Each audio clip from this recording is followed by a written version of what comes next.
अस्सलाम वालेकुम स्टूडेंट्स, कैसे हैं आप सब लोग। उम्मीद करती हूँ सब खैरियत से होंगे जी। तो स्टूडेंट्स, प्रीवियस लेक्चर में हम लोगों ने एक्सरसाइज 13.1 का क्वेश्चन नंबर 7 तक कंप्लीट किया था। आज हम करेंगे क्वेश्चन नंबर 8 एंड 9। हम टॉपिक पढ़ रहे थे प्रोबेबिलिटीज़ का। पीछे हमने कॉइन को पे जो भी प्रोबेबिलिटी थी वो डिस्कस की, और उसके अलावा हमने डाइस पे प्रोबेबिलिटी डिस्कस की। आज हम प्लेइंग कार्ड्स पर प्रोबेबिलिटी को डिस्कस करेंगे। बेटा, मैंने थ्योरी के टॉपिक में आप लोगों को थोड़ा सा इसके बारे में बताया था कि कुछ एक्सपेरिमेंट्स हम प्लेइंग कार्ड्स पर करते हैं। प्लेइंग कार्ड मतलब दाश वाले कार्ड जो हम कंप्यूटर्स में भी देखते हैं और खेलते हैं बच्चे, और इसके अलावा जो है रियल लाइफ में भी कार्ड्स आपने देखे होंगे।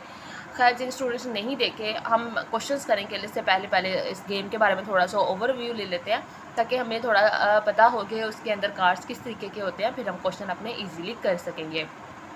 देखिए बेटा, इसके अंदर मैंने थोड़ा सा स्केच बनाया है कि इसके अंदर टोटल जो है ना 52 कार्ड्स होते हैं। ठीक है, इस कार्ड्स के अंदर टोटल कितने होते हैं? 52 कार्ड्स होते हैं।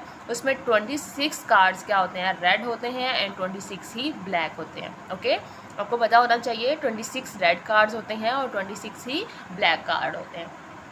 फिर क्या होता है, जो 26 रेड कार्ड होते हैं उनमें 13 डायमंड होते हैं एंड 13 जो है वो हार्ट होते हैं। हार्ट का कलर तो वैसे ही रेड होता है, तो हम ये याद रख सकते हैं कि रेड कलर में हार्ट रहता है। दूसरा जो है रेड कलर है तो थोड़ा जो है एक्सपेंसिव कलर के तौर पे लग रहा होता है, तो हम इसमें ये थोड़ा याद रख लेंगे कि इसके अंदर क्या होता है, डायमंड भी होता है।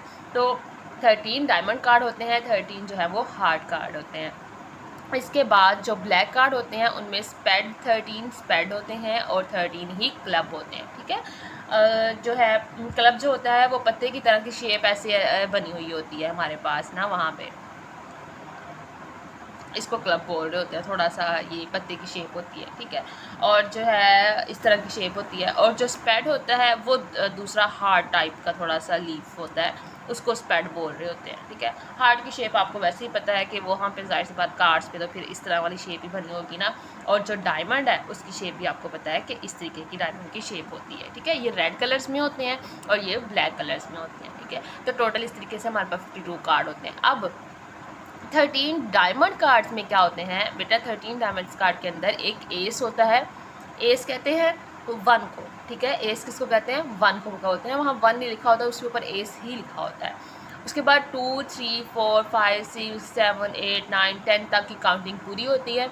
और फिर उसके अंदर किंग आता है एक डायमंड का, कोइन आती है एक डायमंड की, जैक आता है एक डायमंड का। ठीक है, तो ये टोटल 13 कार्ड होते हैं। 13 10 तक काउंटिंग होती है और 3 जो है किंग कोइन जैक होते हैं। अब देखिए, ये जो है डायमंड के अंदर भी किंग होगा, हार्ट के अंदर भी किंग होगा, स्पेड के अंदर भी किंग होगा, क्लब के अंदर भी किंग होगा।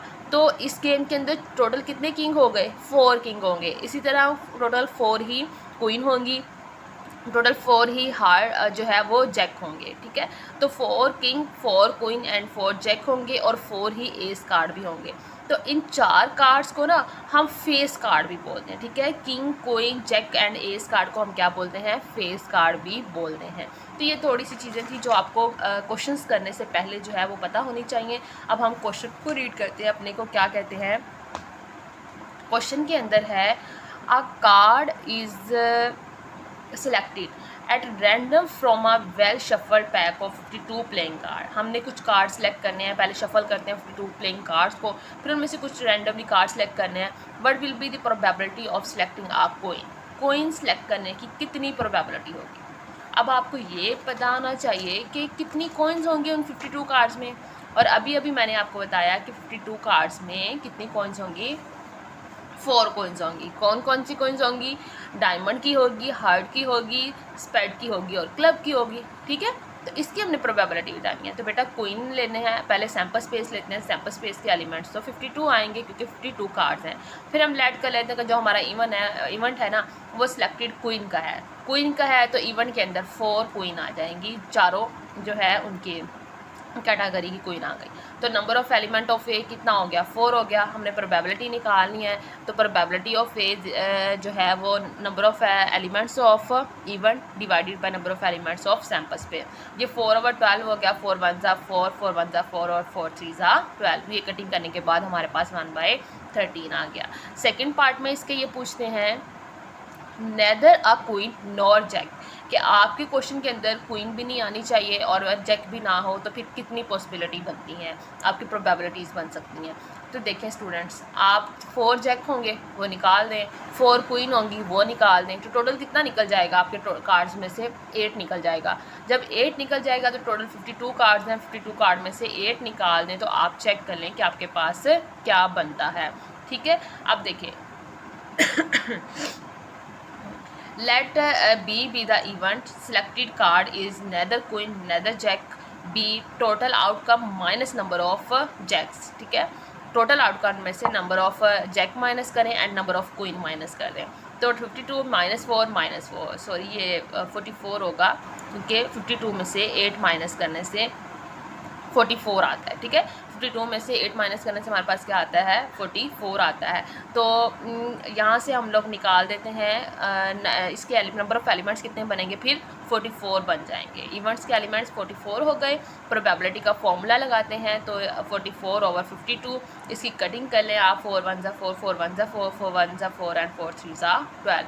तो बेटा इसकी प्रोबेबिलिटी फिर कितनी बनेगी, 11/13 बन जाएगी। नेक्स्ट हमारे पास है क्वेश्चन नंबर 9। क्वेश्चन नंबर 9 में क्या बोलते हैं कि अ card is choose at random, हम रैंडमली कार्ड चूज़ करेंगे from pack of 52 playing cards, 52 playing cards में से, और find the probability of getting, हमने प्रोबेबिलिटी फाइंड करनी है अ जैक नो डायमंड, कि जैक कितने हो सकती, प्रोबेबिलिटी क्या हो सकती है, और डायमंड ना हो तो प्रोबेबिलिटी क्या हो सकती है। वेरी इजी है, पिछले क्वेश्चन की तरह सेम इसी का आंसर जो है कोइन के आंसर की तरह का आएगा, क्योंकि कोइन भी 4 थे, जैक भी 4 हैं, तो प्रोबेबिलिटी सेम बनेगी। ठीक है, इसी तरह इसका आंसर थोड़ा सा इसके अकॉर्डिंग होगा, जैसे यहाँ से हमने कोइन निकाल दिए थे, जैक निकाल दिए थे, यहाँ पर हम सिर्फ और सिर्फ डायमंड निकाल देंगे, यानी 4 माइनस कर देंगे, तो फिर जो बाकी बचेगा वो हमारे पास उसकी प्रोबेबिलिटी बन जाएगी। तो देखिए स्टूडेंट्स, जो टोटल नंबर जो है सैम्पल स्पेस के एलिमेंट 52 है, हम लेट कर लेते हैं A B the events that draw card is a jack. ये जो है जैक है, जैक डायमंड का है, हार्ट का भी होगा जैक, उसके बाद से स्पेड का होगा और क्लब का होगा। ठीक है, तो नंबर ऑफ़ एलिमेंट्स ऑफ ए जो है वो 4 हो गए, और 4/52 इसकी कटिंग की तो 1/13। सेम आपके पास पिछले क्वेश्चन की तरह की कॉपी थी, जस्ट नेम चेंज था इवेंट का। ओके, सेकंड पार्ट इसका है number of no diamond, let B be the event that drawn card is no diamond. आप टोटल आउटकम में से डायमंड्स को निकाल दें, तो डायमंड्स कितने थे, सॉरी 13 थे। पीछे जो था ना वो हमारे पास जैक क्वीन वगैरह था, तो जब डायमंड निकालें तो डायमंड 13 होते हैं, डायमंड कार्ड पूरे लेने हैं, कोई क्वीन जैक नहीं सिर्फ लेनी, तो ये 13 कार्ड्स होते हैं। तो बेटा 52 में से 13 कार्ड्स निकाल दें, तो आपके पास क्या बनेगा, 39 बन जाएगा। तो अब इसकी प्रोबेबिलिटी निकाल लें, N of B over N of S, 39 जो है बी है और 52 जो है टोटल है। तो आप इसकी कटिंग करें 13 के टेबल पे, तो ये आपके पास 13 3 39 और 13 4 52 होता है। तो जी स्टूडेंट्स, यहाँ तक हमारे पास ये एक्सरसाइज जो है 13.1 कंप्लीट हो गई है आज के लेक्चर में। इंशाल्लाह ताला नेक्स्ट लेक्चर में हम नेक्स्ट एक्सरसाइज करेंगे। आज तक के लिए इतना ही, अल्लाह हाफिज़।